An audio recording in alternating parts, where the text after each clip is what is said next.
There are two powerful contrasting pictures of love in the Bible. They are very, very powerful and will change your perspective about love. Let's look at the first picture. It's about Amnon and Tamar. Amnon, one of David's sons, fell in love with his half-sister Tamar. The Bible says Amnon became so obsessed with his sister Tamar that he made himself sick. She was a virgin and it seemed impossible for him to do anything to her. See, Amnon was so in love, he was so obsessed that he made himself sick. He got a bad advice from his friend and he pretended to be very, very ill. And because he is ill, he requested his father, King David, that Tamar, his half-sister, to bring food for him. And long story short, when Tamar brought food to Amnon, the Bible says he raped her. Even though it's very, very tragic, the worst part of this tragedy is this. The Bible says after he raped her, the Bible says, then Amnon hated her with intense hatred. In fact, he hated her more than he had loved her.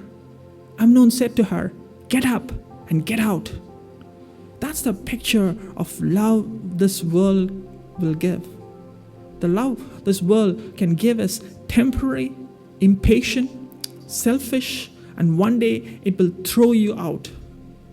The love this world provides is not eternal and it won't last long. Even if you are in the best relationship, one day you will die and leave the person you love all alone, or the person you love will die and leave you all alone. The love in this world is not permanent.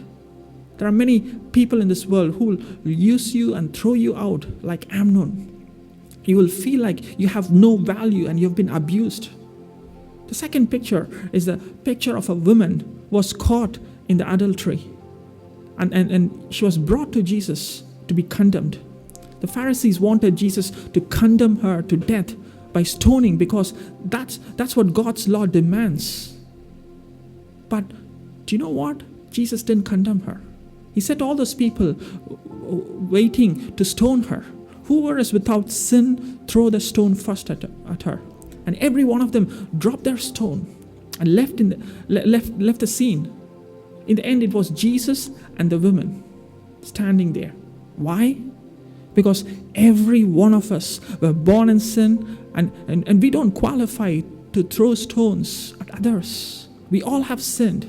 The only person who was qualified to throw a stone at her is Jesus, as he was sinless. But Jesus said, "I won't condemn you.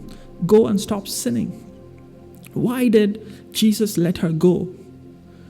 Because Jesus knew if he were to stone that woman, he needs to stone every human being in this world. The reason Jesus came was not to throw stones at us, but to take the stones for us. Several days later in Jerusalem, he was condemned to die on the cross for the sins he never committed. He was flogged. He was put a crown of thorns. He was stripped naked. He was nailed on the cross.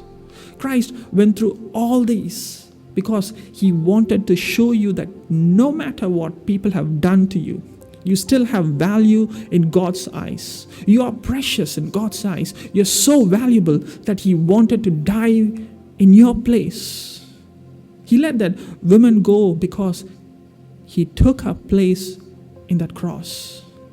He let you and me go because he took our place on that cross. That's a picture of love that will melt your heart. Christ became naked on the cross so he can cover your nakedness and shame with a cloth of righteousness. Isaiah says, "He has covered me with the robe of righteousness, as a bridegroom decks himself like a priest with a beautiful headdress, and as a bride adorns herself with her jewels." See, God not only covers you with a robe of righteousness, but he adorns you with jewels and adores you. This is the love that you can give yourself to. You need to stop pursuing the worldly love and start accepting the love that pursues you all along. This love of God is eternal, pure, selfless, and patient. It won't condemn you and it won't hurt you. God said to Jeremiah, My people have committed two sins. They have forsaken me, the spring of living water, and have dug their own cisterns, broken cisterns that cannot hold water. See, God's heart is broken today because we have forsaken Him. We are running after the world and have ignored Him. If we run after this world, the love that this world offers will one day disappoint us. It will never satisfy us. It will never meet our needs. Our hearts are designed for the love of God shown for you and me in the Calvary. We need to accept this eternal love and start seeing we are already precious in God's eyes. We are valuable in God's eyes. We are significant in God's eyes and safe and secure. That's the kind of love we need to be ready to die for and give our whole life to it. It's a love that demands our soul and our life and all.